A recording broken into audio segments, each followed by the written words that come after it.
Good morning, everybody. Good morning and welcome. Welcome to Morning Coffee with Mitch. That'd be me. It's a beautiful day in the neighborhood. Sun is shining. It's been a very interesting morning for yours truly here, and we'll get to that in a minute. But you know what to do. You know what to do. And that is drink it if you got it. And man, do I got it. It's a brave new world. Yes, sir. Not bad. Not bad.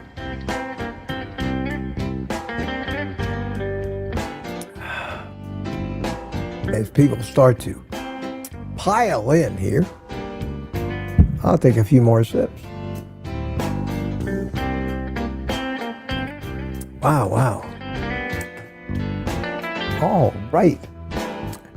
All right, look at you. 53 people so far. Fabulous. And getting smoother on the intros. Been an interesting morning for me. You know, I've been talking about it the last few videos. Been getting ready for it. Trying to make sure I'm covering the bases. Interested to see what exactly happens. And today, and I did film it all. And that's going to be the subject of today's video. So I don't want to spill too many of the beans. Did you get that? Get that? Spill the beans? Clever, huh? I don't want to spill the beans and spoil the pot too much.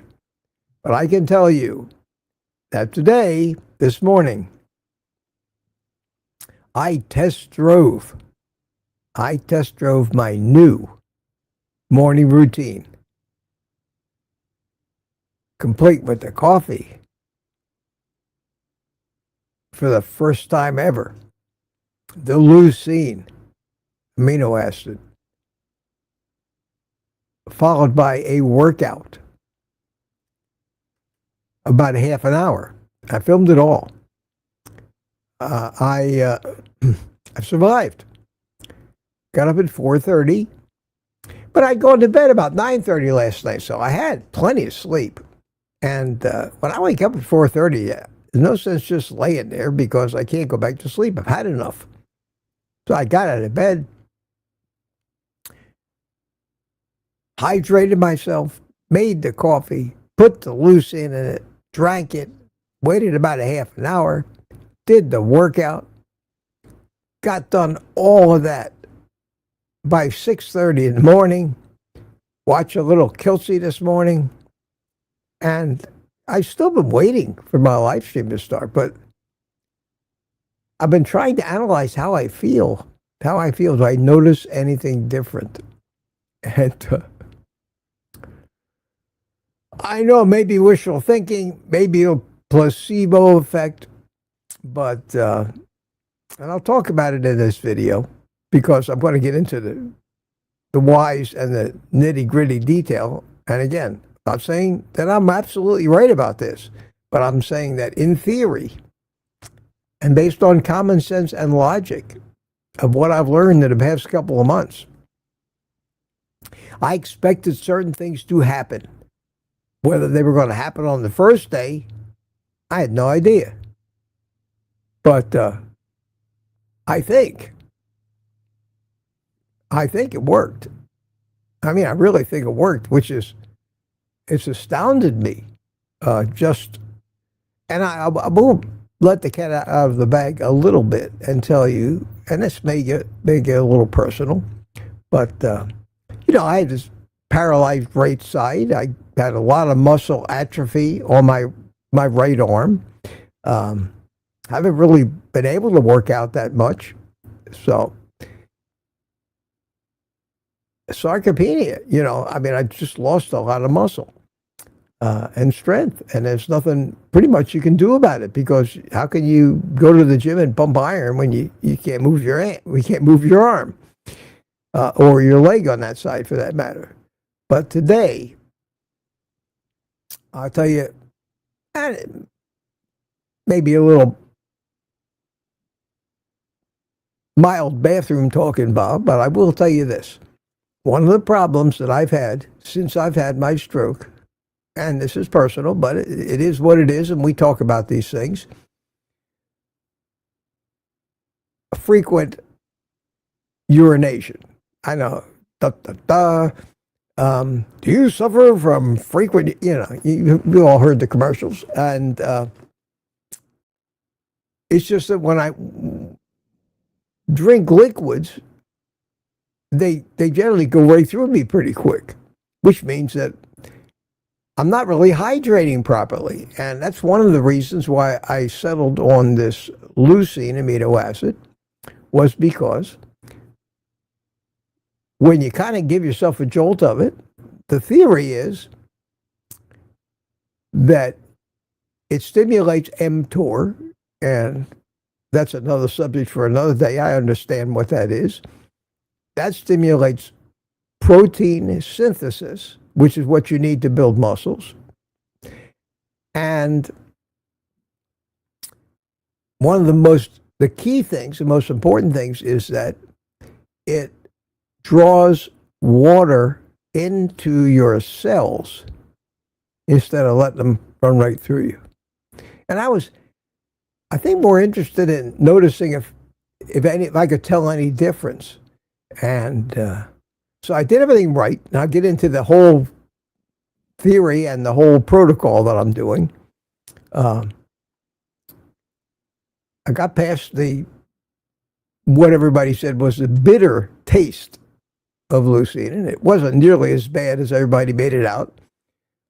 Wasn't the greatest tasting cup of coffee I ever had, but I managed to drink the whole thing without a problem. I don't know if I enjoyed it thoroughly, but I got the leucine into me, 5 grams of it. I waited for it to a little bit of time, about half an hour. Then I went in and worked out. And man, you'll see, I worked out. And the one thing I didn't do all morning, I drank. It started out there, I have maybe a third, if not a half, of this whole thing of electrolytes to hydrate before I started with the coffee. I drank the cup of coffee. I sipped on this a little more. I worked out. I didn't have to go to the bathroom. I'm saying to myself, where did all that water go? Evidently, the leucine and the protocol did what it was supposed to. And it pumped that water into my cells. And you want that. You want that. That's one of the things that bodybuilders feel when they say, I feel pumped up. Pumped up. That's why it doesn't last, but it is cellular and intracellular fluids. And you need them. They belong in the muscles. And maybe I'm embarrassed to show you this, but I will show you that my right arm, after that workout, let me see if I can do this. Look what happened. I mean, that's not a whole lot, but, and it's not like Kiltsy eat your heart out, but I haven't had anything approaching this up until this morning. And now it's not going to stay that way, because eventually the water will get used up, but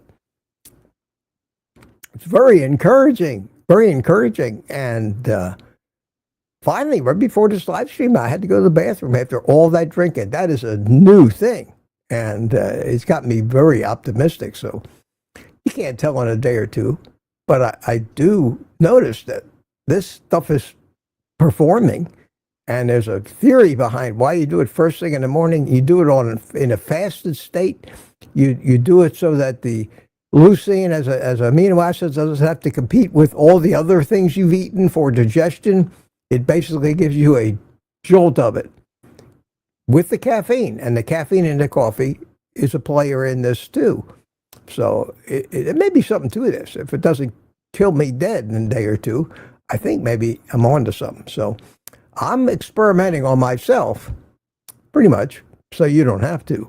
I hope you all appreciate that. But that is very, very encouraging. And I'm loving the coffee. And I just feel better overall. Certainly, past few days I've had a lot more energy.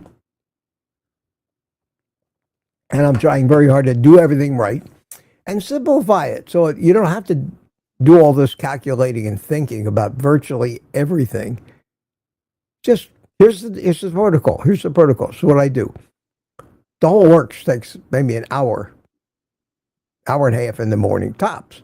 And since I get up early anyway, it doesn't cut into my day at all. So it's neat. That's neat. And that's what's happened this morning. I just photographed everything about this morning. And as soon as we're done here, I will edit the video and have it out by about 3 o'clock this afternoon. Brian B-Matt says, question, Mitch, are you going to put the leucine you bought on your website?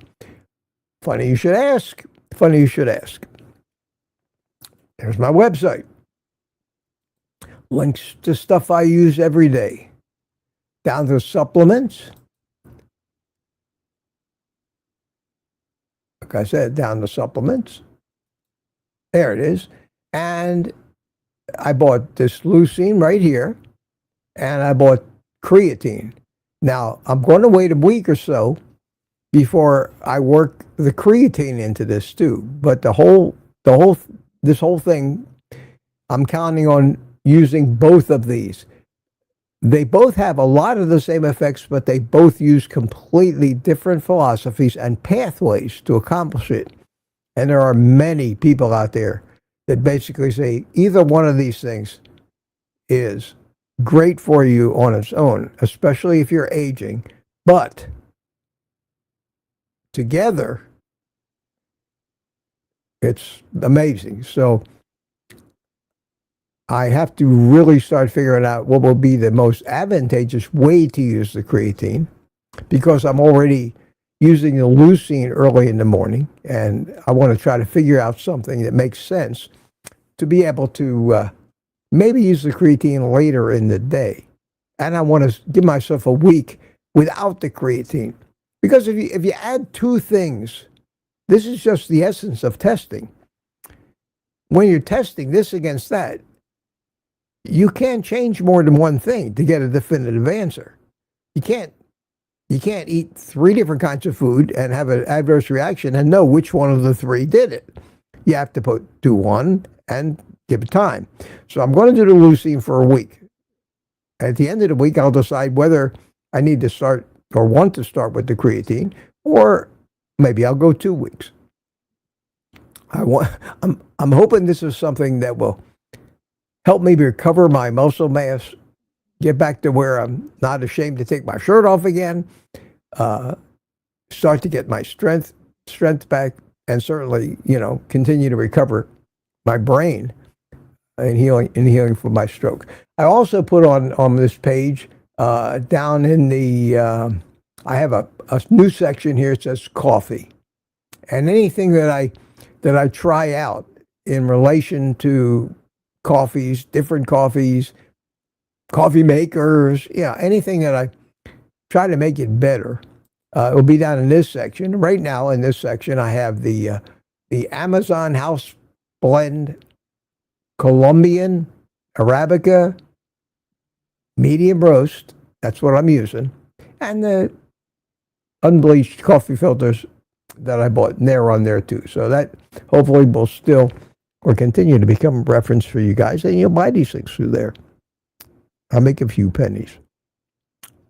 And to buy me a coffee, which is scrolling along down at the bottom. And I want to stop that here in a second. Let me get back to this. Get rid of that stupid banner.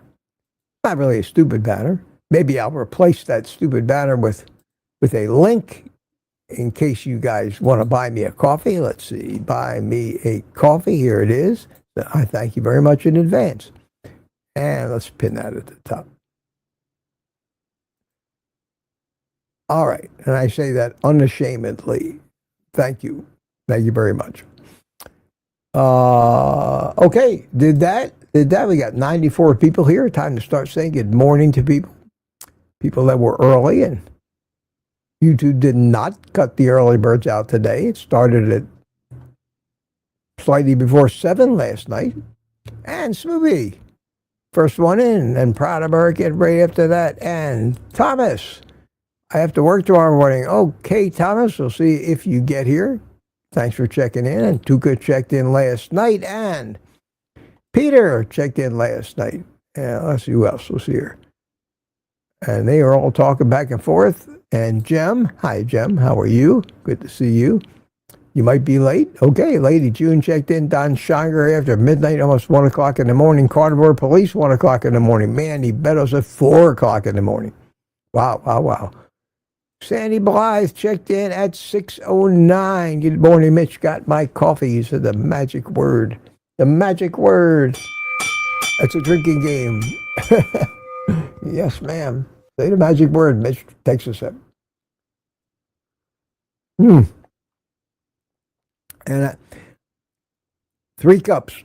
That's how much I make, and I'm going to drink it. And I'm going to drink it all before noon. Very, very, very important part of this for me because I wasn't wired all day, but about 4 o'clock, I started to feel a little bit of letdown. I took a little nap.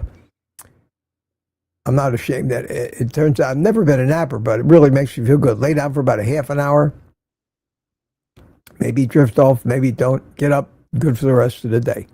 It's great. And I'm hoping that this is, as they say, just what the doctor ordered. Unfortunately, doctors would never order a protocol like this. Well, eat more fat, drink more coffee, caffeine. Don't eat plants. Don't eat healthy whole grains. Don't eat fruit. Don't eat sugar. Don't eat fiber. And for God's sake, do not ever take any artificial means to lower your so-called cholesterol. But actually, we don't know what we're talking about. And we're hurting you. And when you hear that out of a doctor's mouth, let me know, will you? I'll ring the bell on that one. Mike Silly here this morning. How you doing? And Mike Silly Sr. and Jr. both chimed in one after another. Furrow Grandma's here. How you doing? Good to see you. Rick is here.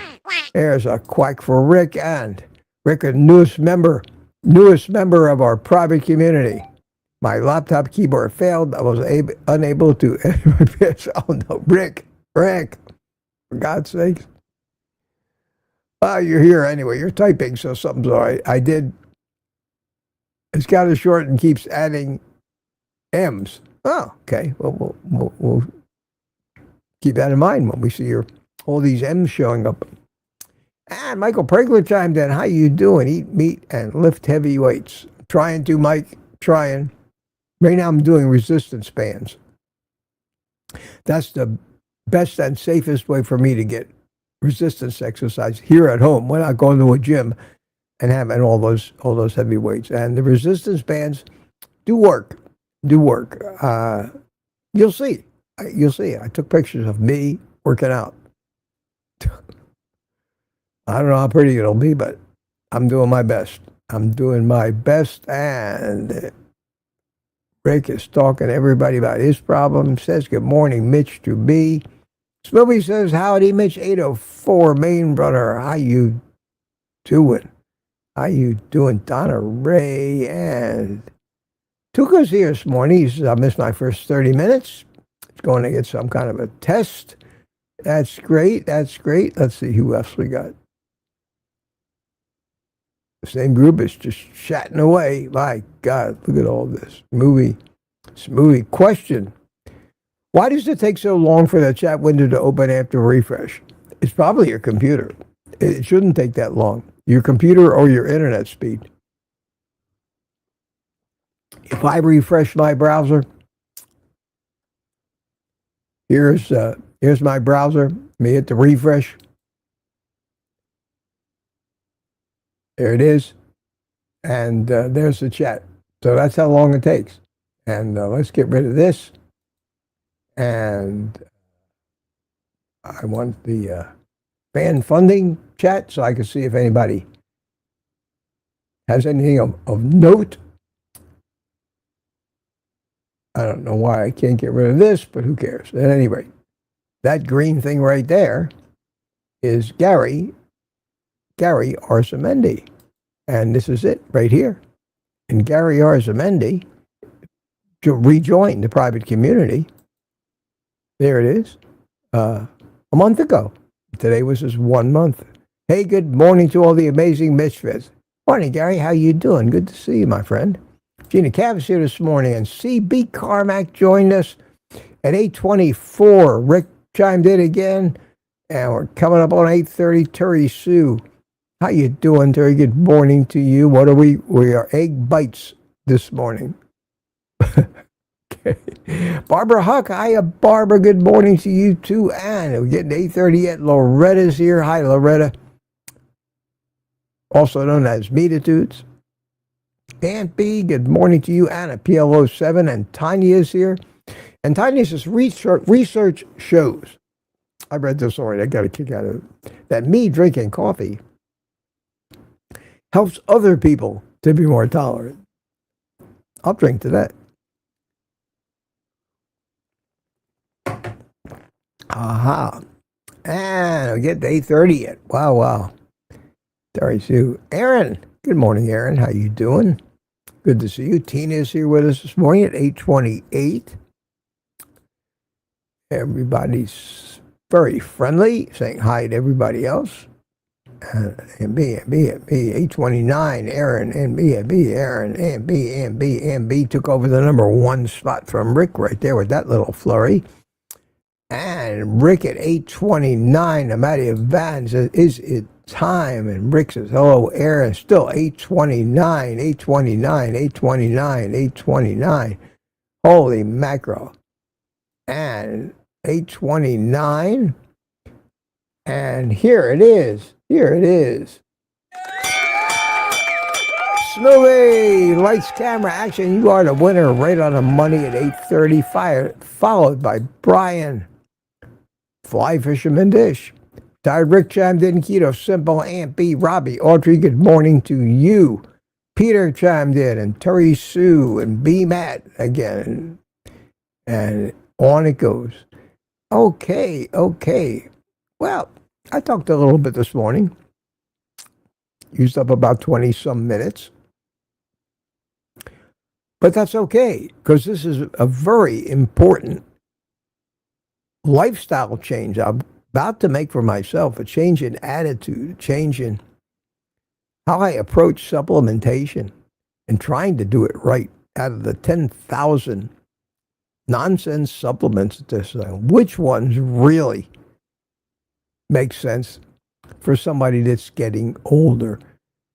And the thrust of so many of the videos and studies concerning these 2 supplements, creatine and leucine, seem to be for getting older.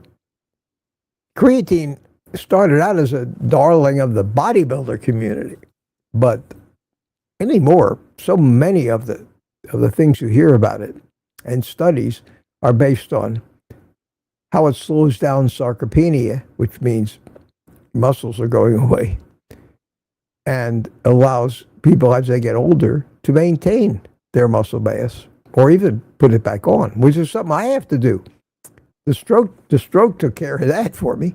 I was doing great up until the stroke. But we'll see. And I think it's important, if you're going to do something, to have a well thought out regimen that makes sense and actually gives you some indication that it's working. And we'll see how well it works out.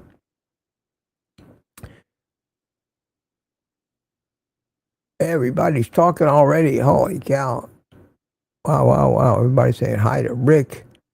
And Gary's here. No slow. How you doing, Gary? Rick, you're the big star this morning. Was anybody even listening to me when I started? No, I was starting to talk. We're after 8 o'clock. We'll see. Anybody comments on the stuff that I was saying? Everybody's wishing Peter well for his mother. Include me in that. Louis Latino is here. How you doing, Louis? Good morning to you. Good morning. Saying bye, Peter. Aaron. Sandy, Loretta, Aaron. Keto Simple. Good morning. Tanya, I agree with your sentiment on coffee. Yes, that's clever, wasn't it? And I'm waiting. If I keep turning around like that, I'm looking back at my video system that I have cameras around my house, because there was a fellow supposed to be here who was doing some masonry work for me, and I see Captain America bought me a coffee. That's great. Thank you so much, Steve. Steve Rogers, Captain America. That's about it. Okay. But I think if my phone goes off, I may have to pay attention to it. And if there's noise outside, like a cement mixer or something, I have a these modular homes sit up off the ground, and they have to build these block walls around the bottom. Not really to support it, but to block off the opening so the animals, they're there and everything else. The block wall on the north side of my house, over the years, as the footer had eroded it, and the thing finally fell down, and I got to fix it. So try to find somebody to do some work for you. Guy came and started yesterday.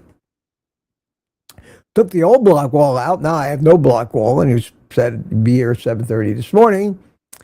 I know he's coming back because he left his cement mixer and all kinds of things here. But I'm afraid right in the middle of my broadcast, it will get noisy out there. So I apologize in advance for that. We'll see how that works out. But I may keep turning around and looking and see if although he has got a fairly noisy truck, I'll hear him when he pulls up. Yeah, Anna, I agree. Rick, how did it happen? You became a member. You said you will not be a member ready. Well, do you know how special that makes me feel? It really does. It really does. And I'm happy. I'm happy to have Rick as a member of this. Rick and I support each other's channels, and I think Rick's certainly a unique individual, and I'm happy to support somebody like that that's been a carnivore for 40 years, and evidently he likes what I do, considers me unique. So it's great. It's great to have friends like that. Everybody, Susie's Adventures, how you doing? Good morning to you. And any questions, anything you want me to talk about?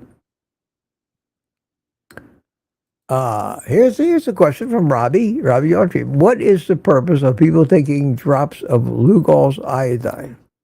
Why do you need iodine? Thanks for your answer. Well, that's been talked about. There are many advocates of iodine.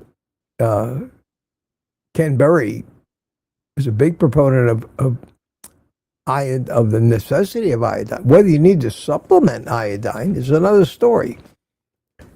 The fact that the human body needs iodine is not up for debate. just about the main cause of any thyroid disorder may be something wrong with the body getting too much or not enough of the iodine that it needs. And because iodine is an element, not a compound, the basic element like magnesium is, and potassium is, and iron is. And these things all bind up with other things to form compounds, but at their heart, they are elements. Like calcium is an element. Calcium can combine with all kinds of things.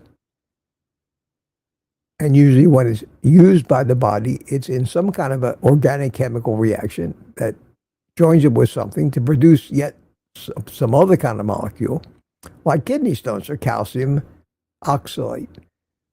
That's how life works.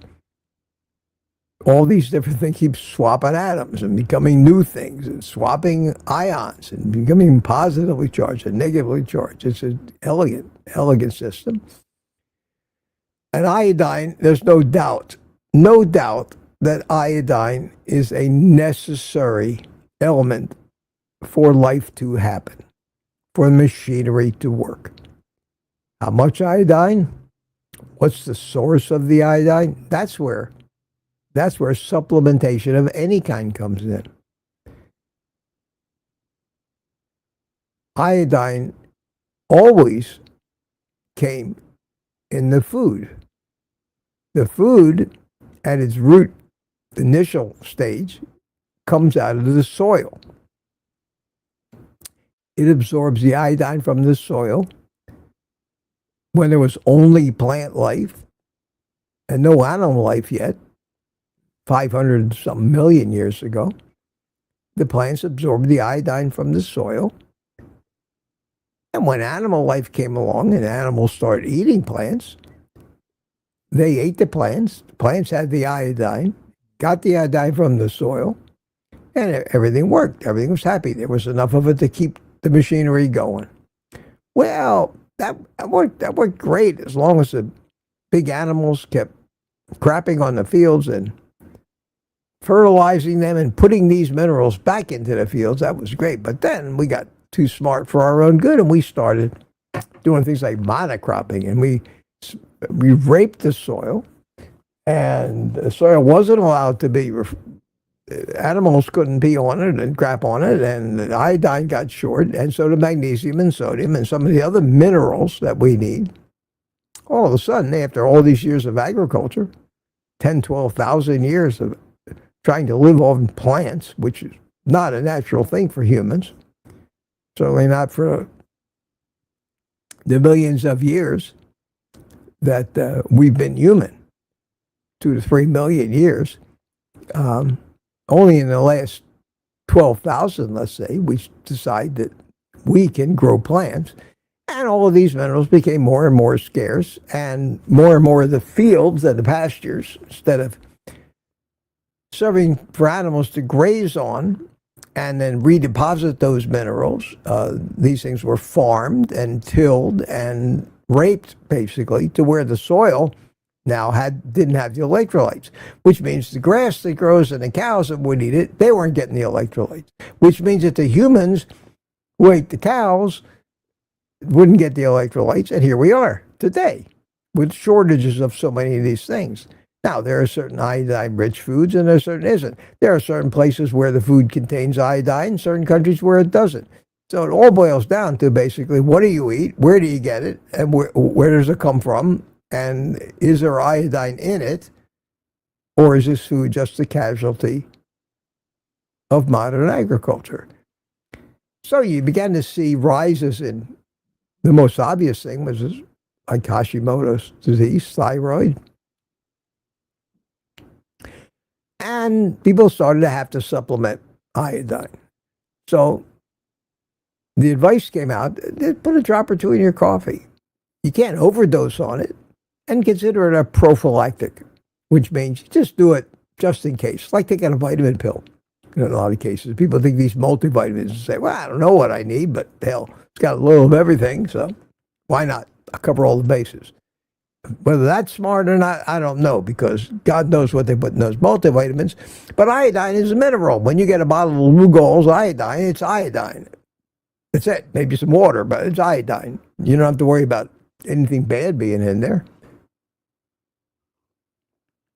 Which is why I want to supplement. When I do supplement anything, it's going to be just the pure version of whatever that is. And that's true about creatine and leucine, which I'm adding in.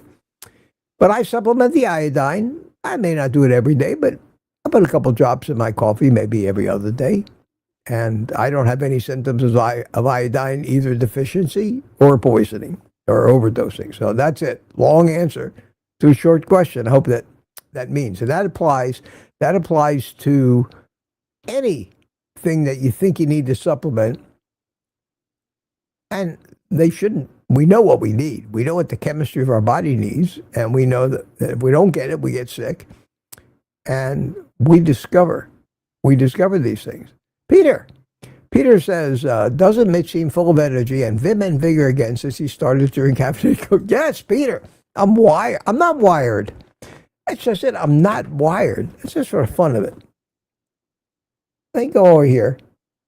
My heart rate is 69 beats. I don't know if you can see this. 69. Yeah, it's hard for me to show it. Get the angle. 69 beats a minute, which is a normal resting heart rate. My resting heart rate is normally closer to 60, but I'm going right now. I mean, I'm thinking and talking, and so, but my heart rate is still relaxed.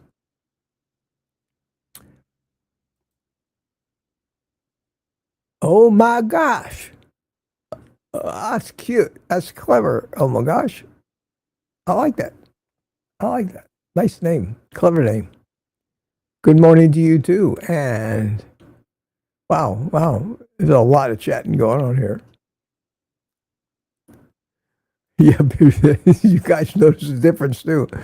Hey, you should see Mitch yesterday morning. He's wired. I've been at it since 4:30. I've already done a day's work, and it's just getting started. This is only my second cup of coffee. So I'll have another one maybe 10 or 11 o'clock. And that's how I'm going to do it. I'm spreading 3 cups out over the morning. I don't gulp it down. I just sip it. I got the coffee warmer here. And keto simple. That says it all. Coffee is life. Until like I say, I never try not to get married to anything, and you never know what you're going to find out tomorrow, or what a new study might say. And then even if you see a new study, you have to look at it with a real wary eye and say, okay, I know what the study says, but who stands to benefit from this study saying that? And what gyrations and dirty tricks that they go through and misunderstandings to make this study say that so they could support their agenda. And that's called a conflicted study. And these days, unfortunately, somebody's got to pay for these studies, and they're fabulously expensive. So would a company pay for a study that proves you don't need their product? You shouldn't buy their product. Would a drug company pay for or spend millions of dollars on a study to show that their drug is not necessary, like in most cases statins? Hell no. So they do the studies because they're looking to show that it is necessary. And then they find out it isn't. So what happens to those studies? All the ones that showed that statins are basically useless. They file drawer them, and that's the name they use for what they do. They file drawer. They're under no obligation to publish. It's a private study. They funded it. There's no law that says, good, bad, or otherwise, you must publish it. No. Private property. They paid for it. They did it. Came out and told them that they were useless. They filed it away or shred it. If they can't figure out some way to manipulate the numbers, like they did with the original Crestor study on statins. It showed it was a 40% reduction in the risk of heart disease.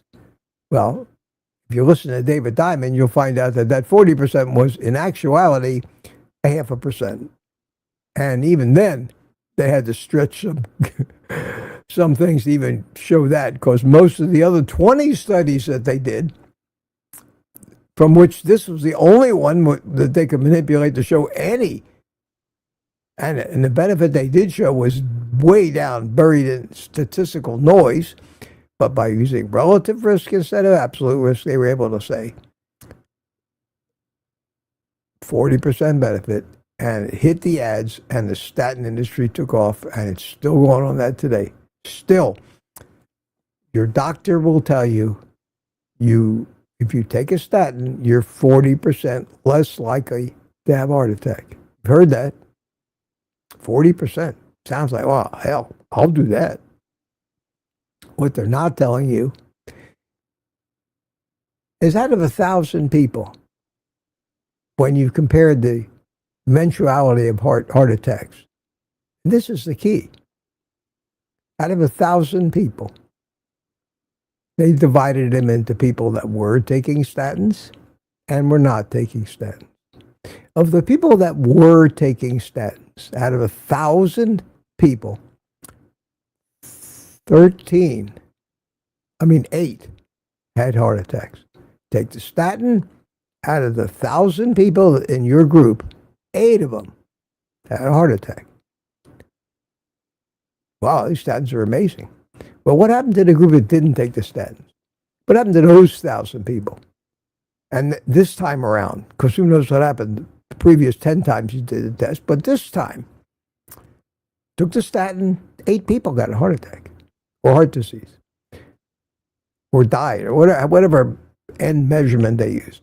Well, the poor people that had a 40% greater chance, 13 of them died. So here you are, you're in 2 groups, of each one of them has 1,000 people. One group, 8 died. The other group, 13 died. You say, either way, 990-something lived in one group, 987 lived in the other group. I'll take my chances. Both of those odds are next to nothing and statistically irrelevant. And who knows whether it was the statin or not that made that small, tiny, the difference that those extra 5 people happened to die. But you're in a group of 990 people. You don't consider your risk. Well, where do they get the 40%? How did they arrive at that? How could they do that? How could they advertise? In the New York Times, full-page ad, take Crestor and reduce your risk of heart disease by 40%. Here's how they do it. If you got to understand the basics of this. One group that took the statins, 8 people died. Another group that didn't take the statins, 13 people died. Forget about the fact that they were an almost insignificant minority of all the people who didn't die. 13 is 40% more than 8. That's right. 13 is 40% more than 8. So you can say that of the group that didn't take statins, 40% of them, more of them died than the people that did take statins. Now that sounds like a great advantage. But what it really says to you is 40% more of an insignificant, meaningless, small number of people died who didn't take the statin than the small, meaningless, irrelevant, and insignificant number of people that died who did take the statin. And basically what the test showed is whether you take it or not, the same 990 people did not get heart disease. That's absolute risk.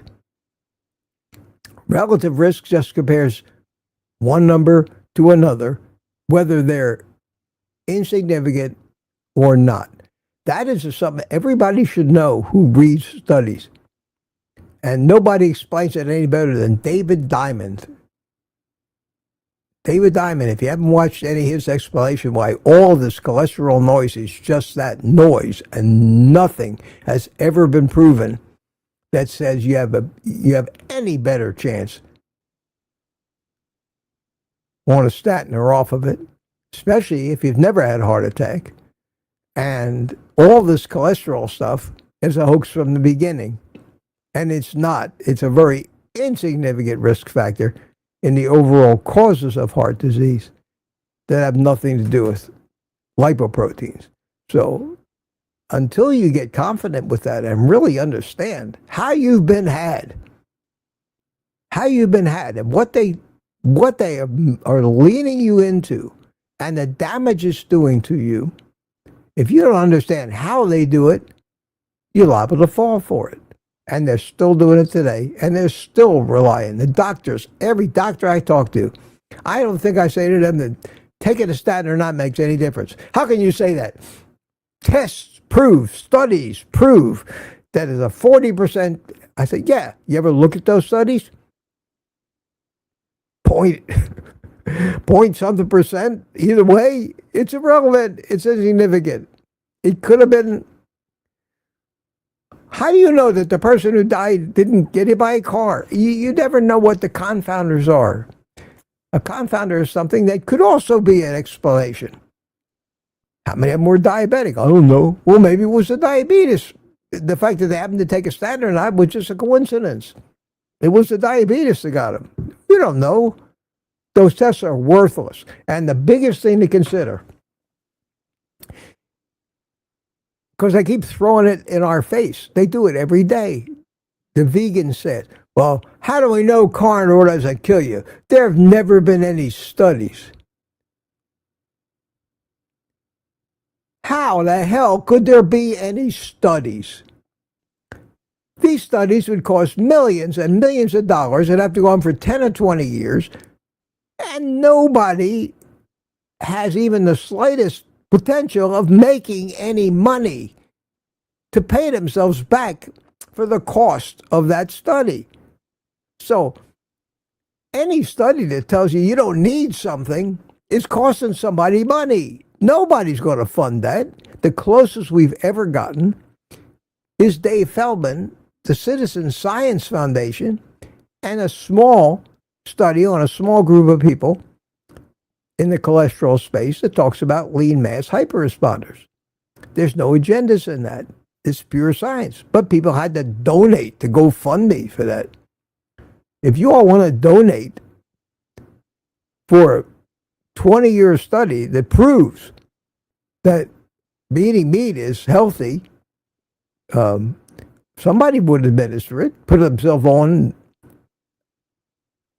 the board as the executive director, give themselves a $300,000 a year salary, collect money, and administer that, because there's no other reason anybody there would be nobody except maybe the beef ranchers that could benefit. So those studies cannot, and there's no reason for them to exist unless they're trying to prove something that makes them a fortune to cover the cost of it. And that's why all the studies that tell you how good sugar is for you are funded by Coca-Cola and Pepsi and Nestle and the rest of the food industry. All the studies that tell you how good statins are for you are funded by the pharmaceutical industries. It is simple fraud and basic human greed.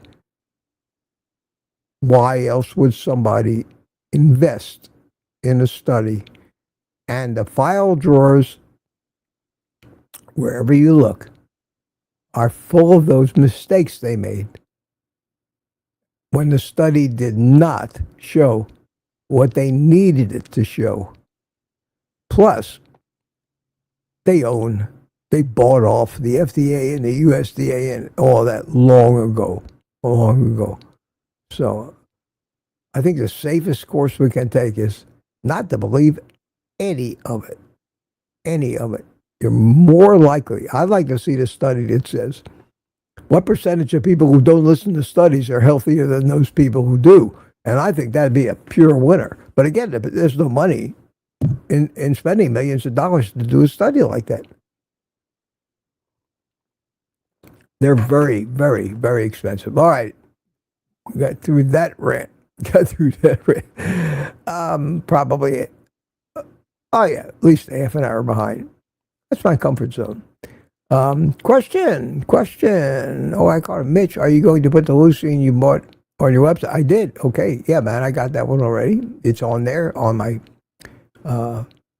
supplements, on the links to stuff I use. And they say it's a good one. You know, how do you know? It seems to. It's just pure leucine powder. There's nothing in there.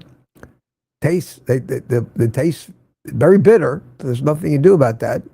And black coffee, you know, it's not going to be the most delicious thing, but it's not revolting either. It doesn't gag. Yeah, I actually kind of half enjoyed it. You can almost get used to the taste, but it does. It does have a taste.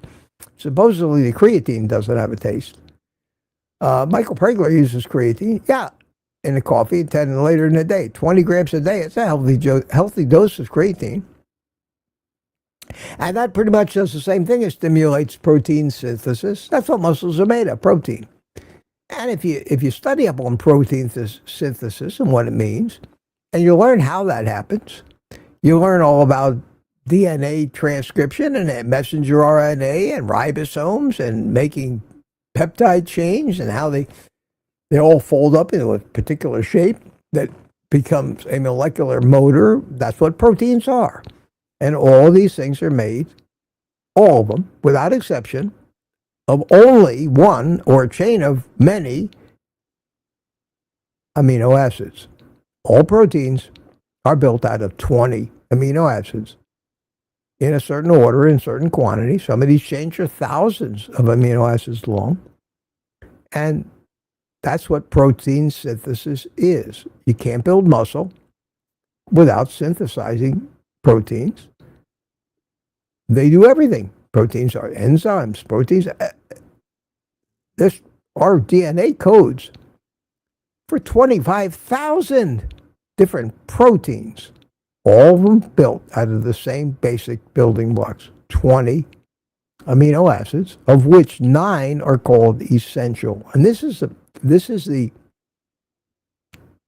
essential doesn't mean your body needs them. You need all 20, which is why vegans have a losing argument to start with. Because in most animal products, all 20 amino acids, essential and non-essential, exist. But they don't exist in plants. Some of them may. Some of them may not. But leucine, you can get plenty of leucine from your diet if you eat animal products. There's still reason to supplement, and I'll get into that at another time, but an essential amino acid simply means you got to get it outside from somewhere else because the human body doesn't synthesize it.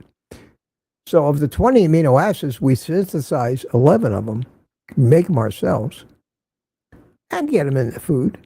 But 9 amino acids are called essential, and it's essential that you eat them or take them or supplement them because you can't make them.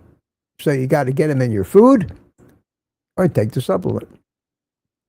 Problem is, when the food starts being low on this stuff, then you have to supplement. So creatine and leucine. Creatine is not an essential. It's not an amino acid. Leucine is. These are different compounds. They work with different pathways, but essentially both of them stimulate protein synthesis. Either one of them will help, but I kind of like the science behind the leucine early in the morning, while you're still fasted, before you confuse your whole body and overload it with all kinds of other things.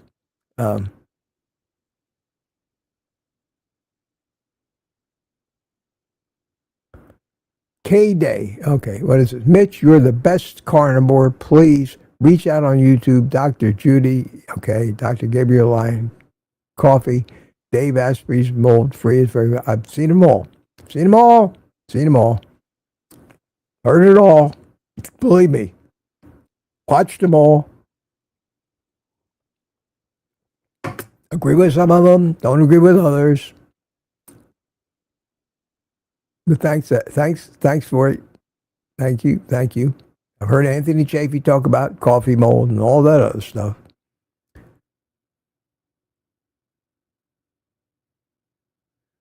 Can I purchase? I don't know what you're getting at, K-Day. Can I purchase Dave Asprey's mold-free coffee? No, I'm not selling it. Peter says yes. So I don't know if you got an agenda. You're in the coffee. Whatever your agenda, do whatever you want. Do whatever you want. I'm telling you what I do. I never tell you need to do it. Never, ever do I give you advice that you have to do this. You're big boys and girls. You don't want to drink coffee? Don't drink coffee. You want to drink moldy coffee? Have at it. I don't care.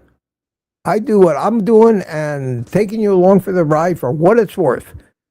And for what I'm getting paid to do this, I'm a very generous guy with my time and what I'm learning. And is everything I've learned correct? No, it's just everybody's got an opinion. You know what they say about opinions and what they're like. And nobody knows everything about everything. I often joke. We live in a world. There's so much information, so much science, so much to know, that even with all the varied and esoteric crap that I know, and I can speak intelligently on almost every subject, and people are astounded and say, "Mitch, how the hell do you know all that?" Well, because I've been around a long time. That's how you learn things. Pay attention and put the time in. I don't know anything compared to the total wealth of all knowledge. Even Google doesn't know everything or get everything right. So, no, everybody can't be on top of everything, and you can only do the best you can. And in this age of specialization that we're in now, a trend has happened. More and more people specialize now. It's in medicine. Used to be the family doctor knew everything. All the family doctor is a general contractor now, who sends you to a subcontractor, who even has subcontractors under his specialty. So the trend is people, in order to survive in this world where there's just too much to know about everything, the trend is that every day they learn more and more about less and less.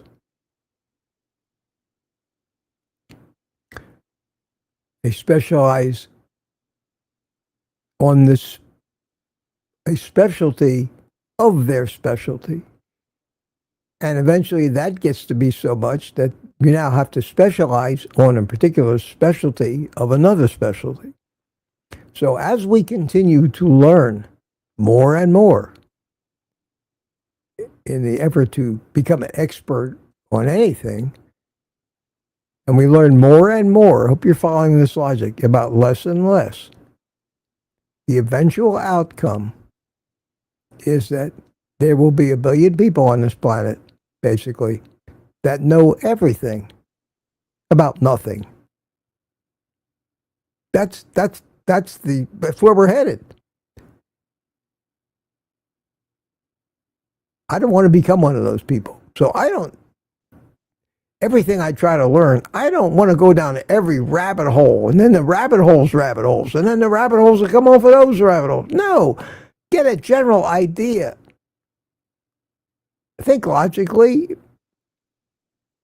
So when somebody comes on here, K-Day, and starts talking about Dave Asprey's mold-free coffee, no, you want to purchase it for me? No, please don't, K-Day. Thank you much, but don't buy me Dave Asprey's mold-free coffee. I don't give a shit. whether it's got mold or not. I'll find my own mold-free coffee because I don't know what the hell Dave Asprey's putting in his coffee. I think the guy's a smart guy, but he's got some strange ideas about all kinds of things. If you've ever watched him, I've watched a lot of him. I think he's a smart guy, but he's got some very strange ideas. Might be right. Too strange for me. So thank you very much. I'll take things only so far. I'll get my coffee from Amazon, my ribeyes from Sam's Club, and do the best I can without becoming one of those specialists that eventually knows everything about nothing. I'd rather have a broader base of maybe a little less intricate knowledge on things and deal with how all these things can relate with each other and come up with some way to actually survive and live on this planet with the resources that we have available to us, resources that become more expensive, more polluted, ruined on a daily basis. Kathy says, good plain talk about the losing. Yeah, I've got a lot to say about it yet, but I'm still learning. And the biggest thing is, why bother learning if it doesn't do you any good? I've kind of thought the theories that I've heard make a lot of sense. Now I'm going to try to put it into practice and see. And with my huge muscle from today, which wasn't there yesterday, something's going on. And the answer is the leucine is driving water into my muscles, which is what you want. What you want. That's what makes a bodybuilder pumped up. That's what they, before a competition, that's what they want. They want to blow up their muscles with anything they can. It's healthy. It's hydration. That's what hydration means. If you piss out everything you drink, you're not hydrating yourself. You got a hose going from one end to the other, you're just pouring liquid through it. You need to hydrate. And if these kind of things actually cause you to hydrate, which has obviously happened to me this morning, it can't be a bad thing. It's got to be a good thing. So I don't want to, thank you for the coffee offer, my friend. I mean, it's very generous of you, but I don't go down, I go down rabbit holes, but not about minute things like that. And in the video I put up on my first coffee video, Rhonda Patrick, even though I don't agree with everything she says, and somebody pointed out to me that she still has kind of the Ansel Keys establishment view about LDL in this band. I disagree firmly. But you can't know everything either.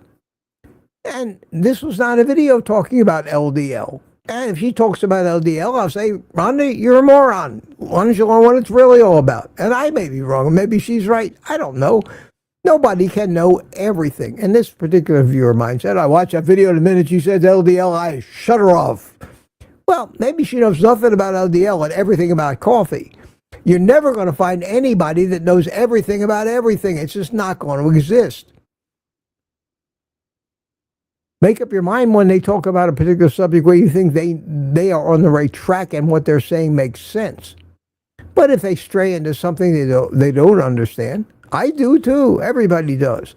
Nobody can know everything about everything and agree with everybody on every point. Because, like I just said, the way we're going, we are becoming a race of specialists learning more and more about less and less, so that eventually we will know everything about nothing.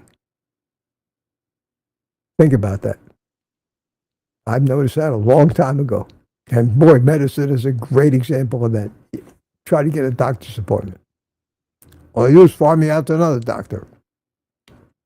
And you wait 3 months to see him, and he says, I need to send you to this a specialist who specializes in a specialty, and you wait another 3 months and fill out all the forms again, and and then you die. Never get treated because they're all too busy. It sucks. It sucks. I think we'd all be better off if we just forget about the fact that there are even doctors who exist and labs that do blood tests and everything else, and just live our life and eat our food and try to eat right, because that makes more sense to everything. Rick says, what is leucine and creatine? Watch the videos, Rick. Can't explain that to you here.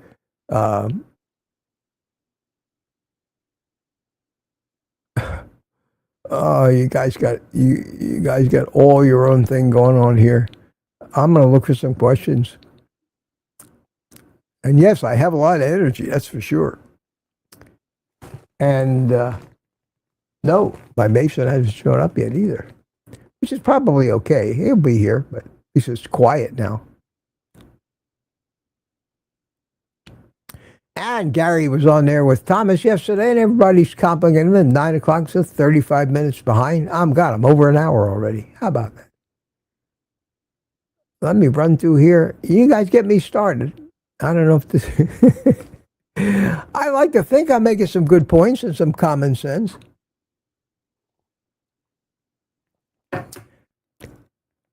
Brandon McIntyre says, question, were you a veteran? Well, I wasn't a veteran, but I am a veteran. Once a veteran, always a veteran, I guess. Yeah, I served 4 years in the Army back in 1966 to 1970. So I am a veteran. Gave them 4 years of my life.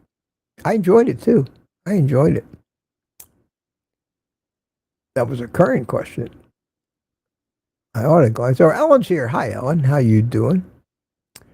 Ellen says, so true. I rarely agree with anyone completely. People can be a good source of info on one thing and ignorant on the other. Absolutely. That's my point. And to say, well, just because I don't agree with this, I'm not listening to anything you said.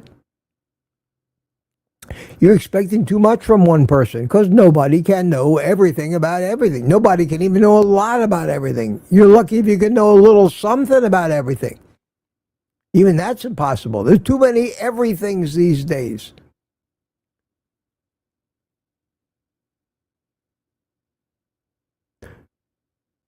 Michael says he's caffeinated. I'm caffeinated like hell. My heart rate is sitting here and being excited and talking, and I'm still in the 60s. So, yeah, if you're healthy, your heart rate should be fairly low. God, just remember Robin Williams yelling out, "Good morning, Vietnam." Good morning, Carnivores. Yeah, I remember that. I loved Robin Williams. I loved him. That guy had a very unique sense of humor and a brain that worked so fast nobody could keep up with him. He was an avid follower of Jonathan Winters, who was another guy like that. But Jonathan Winters used to do a lot of ad-libbing, and he was clever. But he was in slow motion compared to Robin Williams.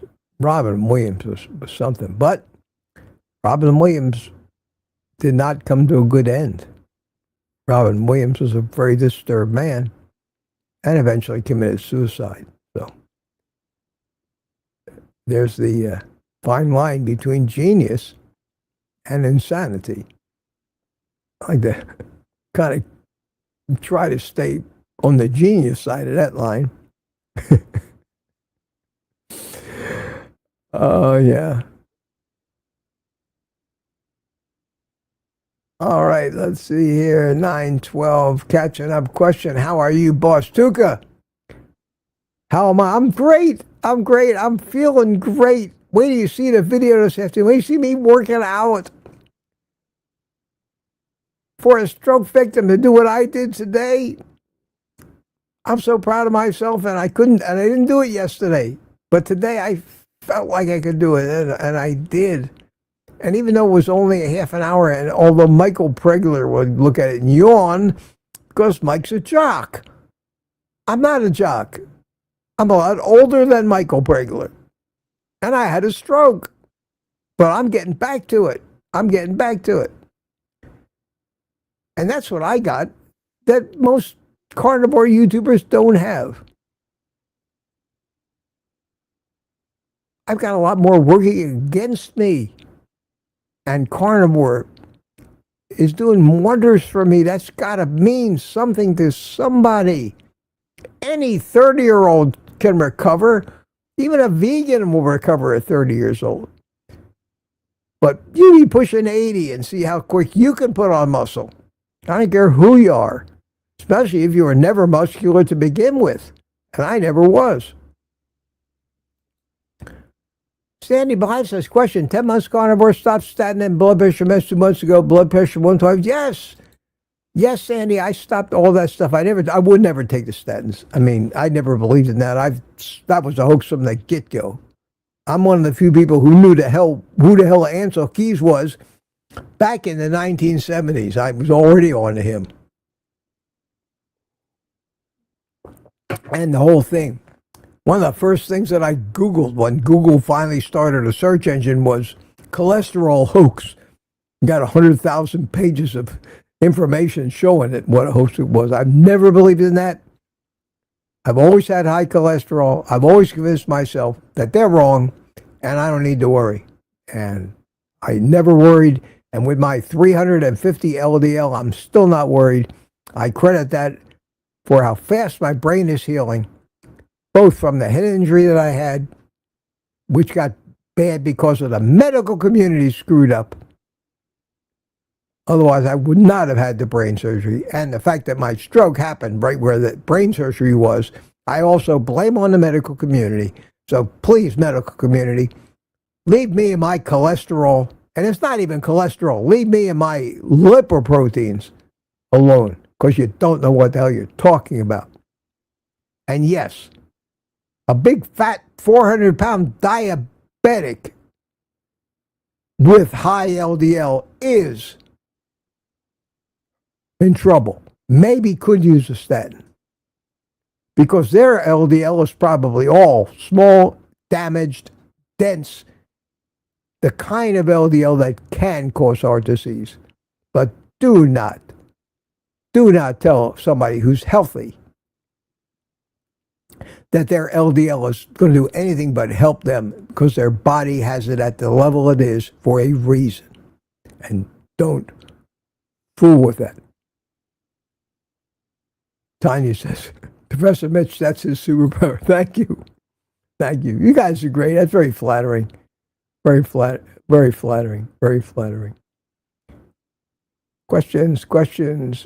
That's where Ellen chimed in. Good to see you, Ellen. Always good to see you here, Ellen. I'm glad you're starting to become more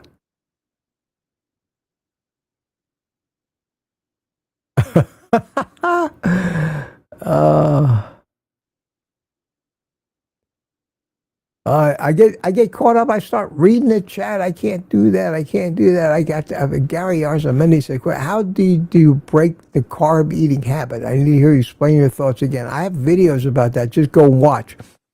I have a playlist on my channel. It says how to start carnivore. And that's where I address the addiction and the way that I was able to beat my addiction. And I won't get it because it's a long speech, but a very simple concept. Number one, do not, for the first 30 days, throw the scale away, eat like there's no tomorrow. Don't allow yourself to ever get hungry. Always have meat, bacon, hamburgers, pre-cooked. If you're that much of a carb addict, you'll be having cravings all the time. Anytime a craving hits, dive into that food within a millisecond. Don't allow it time for your subconscious to start throwing lame excuses at your conscious why it's okay. Just this time, last time, I talk about the stupid excuses we fall for, how we let our subconscious mind con us into action and send us on a road trip to the all-night drugstore at 3 o'clock in the morning to buy a gallon of ice cream. Have the hamburgers. Eat until your appetite, and don't just eat a snack, eat until your appetite goes away. Whenever you start eating, I don't care if it's 10,000 calories a day, just stuff yourself until you don't want to eat anymore, and you won't have cravings.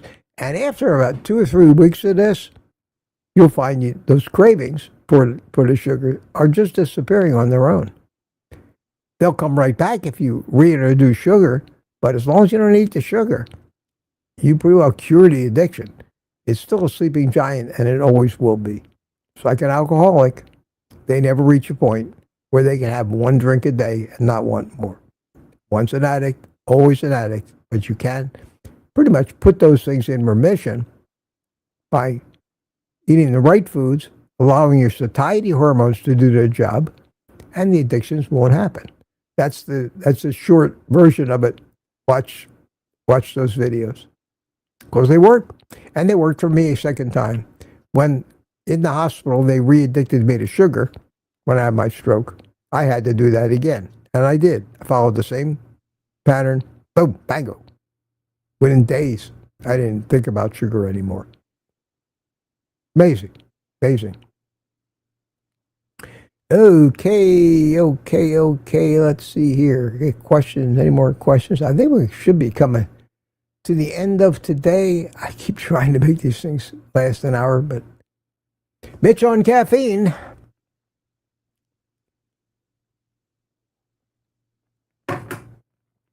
Yes. I need to spend some time and make that video for this afternoon, so I can't. I got to get right to work on that. Let's see, 9:36, catching up on it, looking for the last of the questions. You guys have had a great time here today, chatting away.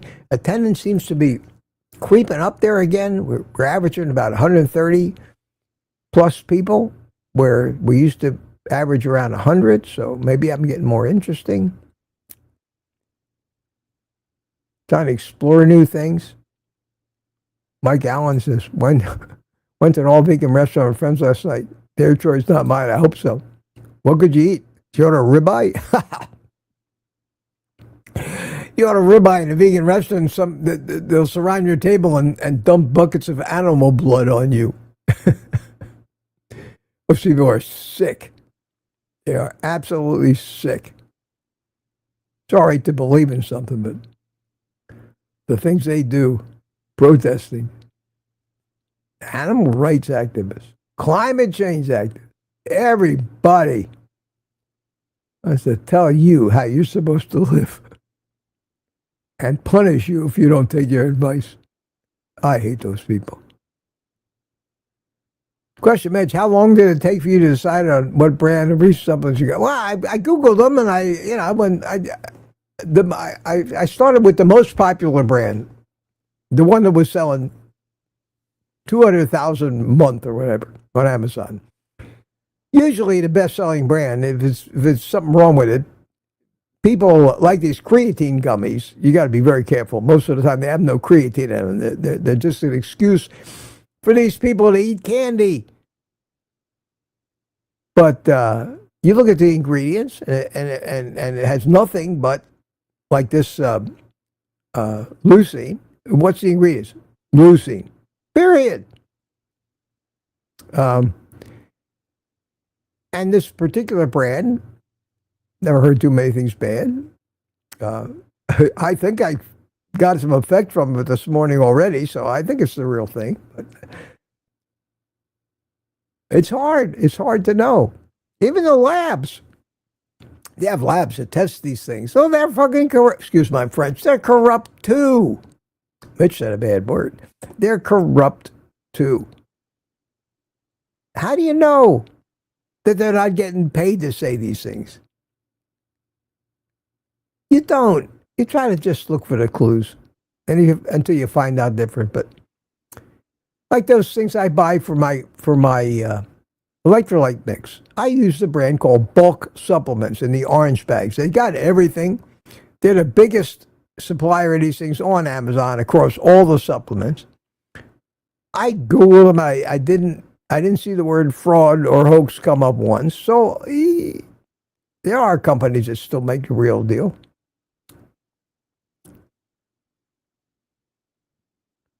But that's the answer to that.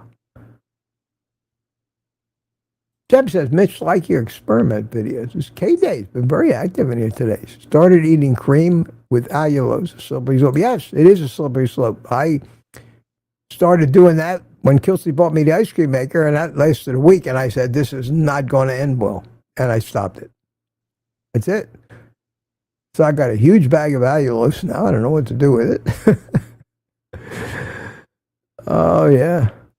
All right, come on. Look for the questions, Mitch. You got to get out of here. That's it. I'm at the bottom of the chat. BS111 is the last one talking to Ellen. Flirting with Ellen, you have the most pure and genuine smile. Terry Sue says, but I still don't trust. They tell you you're fine when you're not. Oh, okay. We're talking about Peter's mother, I guess. All right, everybody. All right, everybody. Thanks for coming. I hope I'll get that video out today. If not, it'll be tomorrow, but I should be able to get it done unless something comes up and sidetracks me. About my first experience, my first morning with my new regimen of coffee and a particular amino acid designed to get it into my system at the optimal time and do the most good. And we'll see how it works. We'll see in a week. We'll see in a month. Right now, I feel great. I'm loaded with energy, which is super. So I'm going to play some happy music for my friends. I'll just say goodbye to each other in the chat because tomorrow is another day, and I'm sure we'll have a lot to talk about. If I missed any questions, I apologize. Being a one-armed paper hanger, it's very busy, very busy. So Rick says goodbye, back to the garage. Booby says goodbye, Aaron, and CB Carmack is waving. Ellen says bye, everyone. Have a great day. Thank you for being here. My sentiments exactly. Mike Allen, have a great day, everyone. Gary loves the music. Lori, emojis, music emojis. Snoopy says enjoy your Wednesday, everybody. Hump Day, and Terry Sue. Gary says goodbye. Greta Brunswick loves you all. John Beatty Art is here. Yes, ma'am. Yes, sir. I just got an email. Let me check and see what that was. If it's anything relevant here. If somebody bought me a coffee. Tanya bought me a coffee. Thank you. 3 coffees. Something for the cuss jar and maybe some coffee filters. Thank you so much, Tanya. Very sweet of you. Yeah, you know, it's amazing that I don't. There are sometimes there's only one word will do. Everybody does it. I mean, watch the newscasts on TV do that. Everybody. President of the United States does it. We got to loosen up a little bit when it comes to these words. They don't mean. There's no sexual content. And even that's not bad. So who cares? Who cares? But that word was appropriate at the time I used it.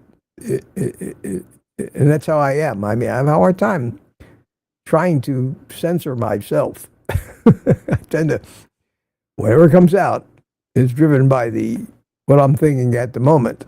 And so at any rate, people, great to have you all here. Great to have you here. We will see you tomorrow morning at 8:30. And until then, take the rest of the day off and eat meat.